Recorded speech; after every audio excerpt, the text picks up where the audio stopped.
Uma das grandes discussões jurídicas do Brasil. Lula foi ou não inocentado? Pasmem. Com a bomba que eu vou trazer para vocês agora, os petistas podem bater no peito, dizerem que reescreveram a história e que Lula é a alma mais honesta desse mundo. Caiu como uma bomba. Todos da Lava Jato serão indenizados, os que foram condenados pela Lava Jato vão ser indenizados, vão receber indenizações, vão voltar a status quo, e os que atuaram durante a Lava Jato, juízes, promotores, provavelmente serão presos.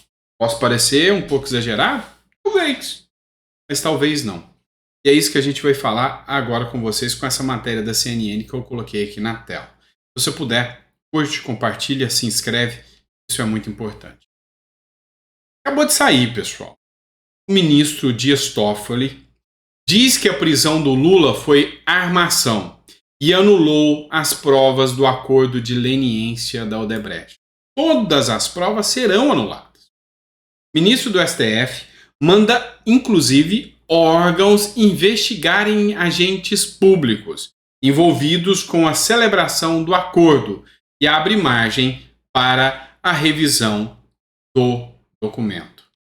Segundo informações da matéria aqui, o ministro Dias Toffoli do Supremo Tribunal Federal anulou todas as provas obtidas por meio de acordo de leniência à ação premiada da construtora Odebrecht e os sistemas de propina da empresa. Esses elementos serviram de base para diversas acusações e processos na Lava Jato. O magistrado declarou que essas provas são imprestáveis e não podem ser usadas em processos criminais, eleitorais e em casos de improbidade administrativa. A prisão do reclamante Luiz Inácio Lula da Silva até pode ser e é chamado de um dos maiores erros judiciários da história do país, mas na verdade foi muito pior. Tratou-se de uma armação, fruto de um projeto de poder de determinados agentes públicos em seu objetivo de conquistar os meios do Estado por meios aparentes legais, mas com métodos e ações contra a lei, ou seja, contra a lei, diz o documento redigido por Dias Toffoli. É lógico que esse julgamento foi imparcial. Afinal, será que o Dias Toffoli julgaria a favor do Lula só porque foi o Lula que colocou ele no STF e o Toffoli é ex-advogado do PT? É claro que isso não interfere em nada.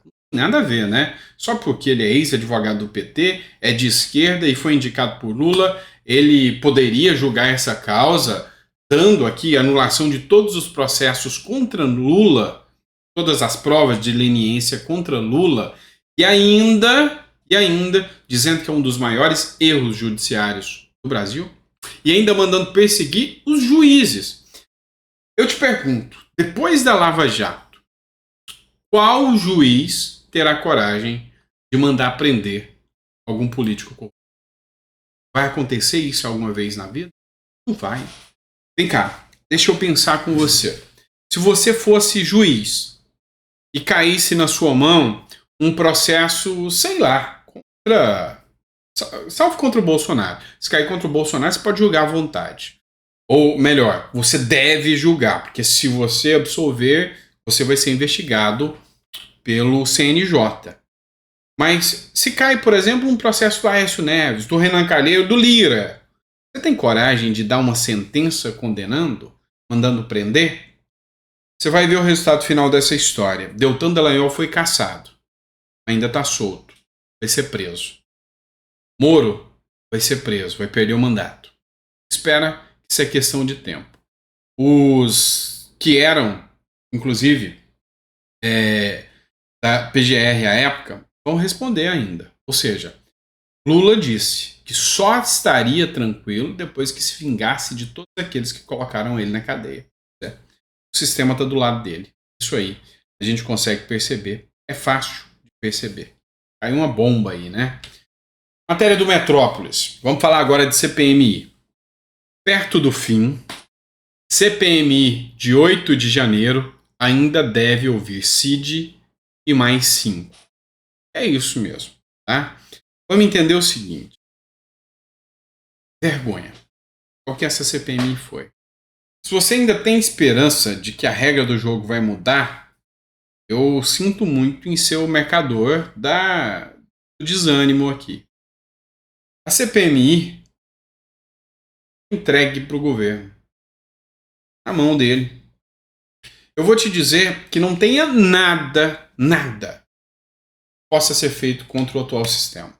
Tem uma pergunta que muita gente me faz, mas o que a gente pode fazer? Não sei. Nada. Porque a CPMI, presta atenção, olha que vergonha. Já está quase perto de encerrar a CPMI. Vai ouvir de novo o Mauro Cid, aquele que só fica calado e fala nada a declarar. E mais 5. Será que algum desses, ligados ao governo Lula, será que algum desses é para efetivamente saber o que aconteceu no dia 8 de janeiro? E efetivamente eu até tive esperança que o Arthur Maia ia conduzir de forma mais independente isso aqui. Mas sinceramente, não estou vendo nada de positivo, porque até agora, efetivamente, o 8 de janeiro não é objeto desse processo. Vamos lá. Em sessões nessa semana, CPMI de 8 de janeiro define quais serão os próximos ouvidos sobre a tentativa de golpe há quase 8 meses. Sobre a tentativa de golpe, né? Então, isso é a turma que atuou, né? Aí a senadora Elisiane Gama está aproveitando o recesso de 7 de setembro para selecionar cuidadosamente os depoentes mais importantes. O tenente-coronel Mauro Cid vai ser ouvido. O que o tenente-coronel tem a ver com o dia 8? Mauro Cid vai perguntar sobre cartão de vacina para ele de novo. O único que deveria ser ouvido aqui é o general Gustavo Henrique Dutra Menezes. Esse ex-comandante do militar do Planalto. Esse sim, esse faz parte. Marília Alencar, responsável pelas planilhas nas regiões Nordeste, que mais deram votos ao Lula. Isso aqui tem a ver com o 8 de janeiro? Estão investigando, é Bolsonaro que interferiu nas eleições?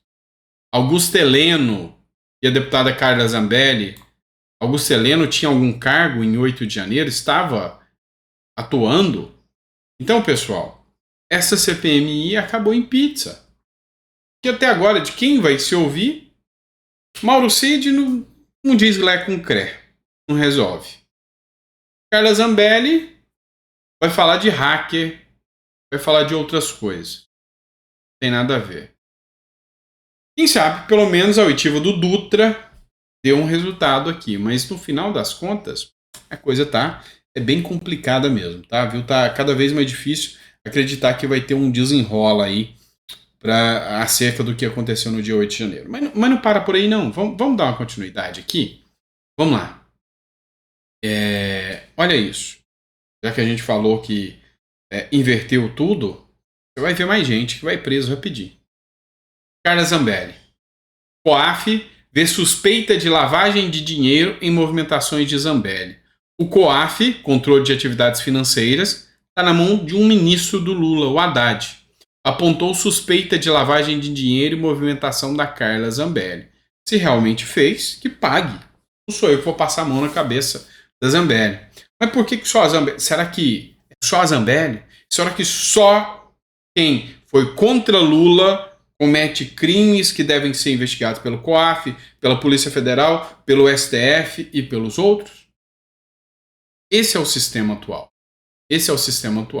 Segundo o relatório do COAF, o mesmo relatório do COAF, o mesmo COAF que deixou vazar dados do Bolsonaro, hoje diz que a Carla Zambelli vai ter que responder 190 e poucos reais frutos de lavagem de dinheiro, segundo aponta o COAF. Primeiro eles soltam a nota, deixa a imprensa publicar tudo, depois eles vão ver se existe isso ou não. É assim que está funcionando aqui no Brasil. Matéria do Metrópolis. Isso aqui é normal no Brasil. Totalmente normal no Brasil. Como Moraes, ministro do Supremo Tribunal Federal, pretende aniquilar o plano de Bolsonaro para escapar do STF. Lembrando que o Bolsonaro não tem foro privilegiado junto ao STF. Já começa o desrespeito à Constituição aí. Acuado no inquérito das joias, Jair Bolsonaro acredita que só conseguirá escapar da condenação criminal se o caso deixar o STF e migrar para a justiça comum. A mudança permitiria, na visão do ex-presidente, fugir da perseguição que lhe seria imposta pelo ministro Alexandre de Moraes.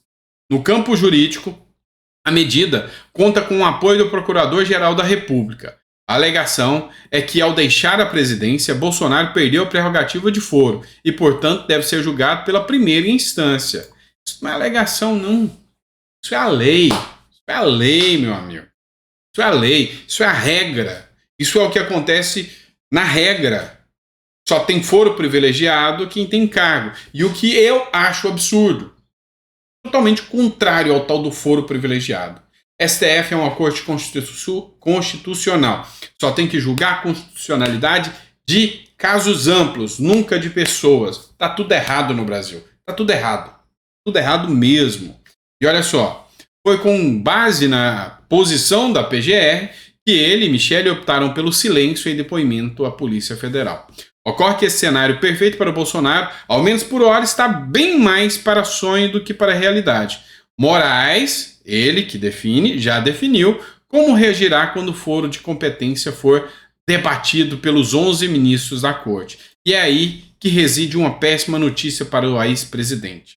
Ao sustentar que Bolsonaro deve ser julgado pelo STF, Moraes dirá que há um ponto em comum envolvendo os atos antidemocráticos, a fraude de cartões de vacinação e a venda das joias. Todos os crimes teriam sido cometidos por uma mesma organização criminosa. E dentro dessa organização criminosa, há deputados e senadores. Daí a competência do Supremo para julgá-los.